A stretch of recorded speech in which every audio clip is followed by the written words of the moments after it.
بسم اللہ الرحمن الرحیم۔ معزز خواتین و حضرات، السلام علیکم ورحمۃ اللہ وبرکاتہ۔ غربت یا امارت، آزادی یا غلامی، یہ جو ایک طبقاتی تفاوت ہے یہ اللہ تعالیٰ کی مشیت ہے، لیکن یہ بات مجھے اور آپ سب کو سمجھ لینی چاہیے کہ عزت سب کی مشترکہ ہوتی ہے۔ آج کے ہمارے حدیث کے سبق کا موضوع،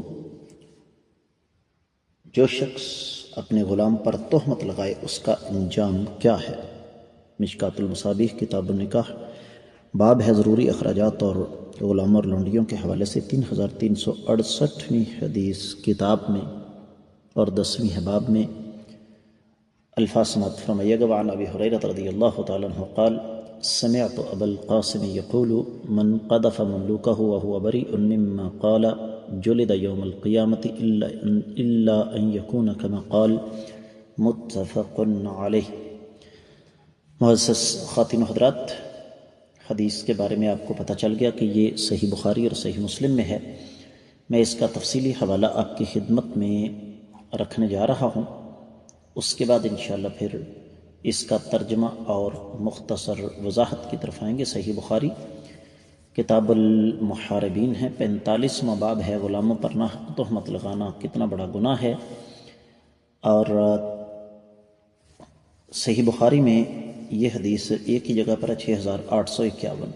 سنت صحیح مسلم میں بھی 4311ویں ہے، سنن ترمذی میں 1947ویں ہے، سنن ابی داؤد میں 5165ویں ہے۔ تو پتہ یہ چلا کہ یہ حدیث الحمدللہ ثم الحمدللہ تمام شکوک و شبہات سے بالا تر۔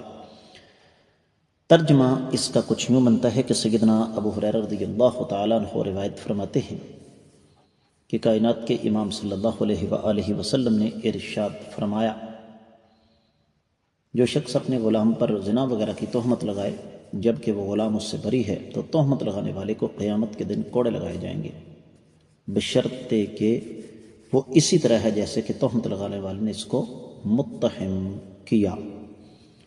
تو حدیث مبارکہ اپنے مفہوم میں معزز خواتین و حضرات بالکل واضح ہے کہ آزاد آدمی جب غلام پر تہمت لگائے تو اس آزاد آدمی پر حد نہیں جاری ہوگی، کیونکہ نبی علیہ السلام فرما گئے کہ اس پر حد قیامت کے روز جاری کی جائے گی۔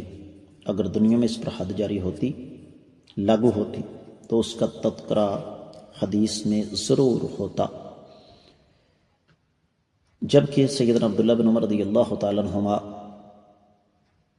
ایسی عورت جو لونڈی ہے لیکن بچے کی ماں ہے، اس پر تہمت لگانے والے پر حد جاری کرنے کے قائل ہیں، لیکن صحیح بات یہی ہے کہ دنیا میں اگر کوئی آزاد آدمی کسی غلام یا لونڈی پر تہمت لگائے تو پھر اس آزاد آدمی پر حد جاری نہیں ہوگی۔ اب یہ بات ذہن میں رکھیے گا، جیسے میں نے آپ کی خدمت میں عرض کیا کہ مقصد صرف اور صرف انسانی عزت کا تحفظ ہے، اور غلام کی بھی عزت ہوتی ہے۔ اب غلام کا مطلب یہ تو نہیں کہ اس پر ہم طرح طرح کی تہمتیں لگائیں۔ اس کے ساتھ یہ آج کا سبق ہوا مکمل۔ اجازت چاہوں گا۔ السلام علیکم ورحمۃ اللہ وبرکاتہ۔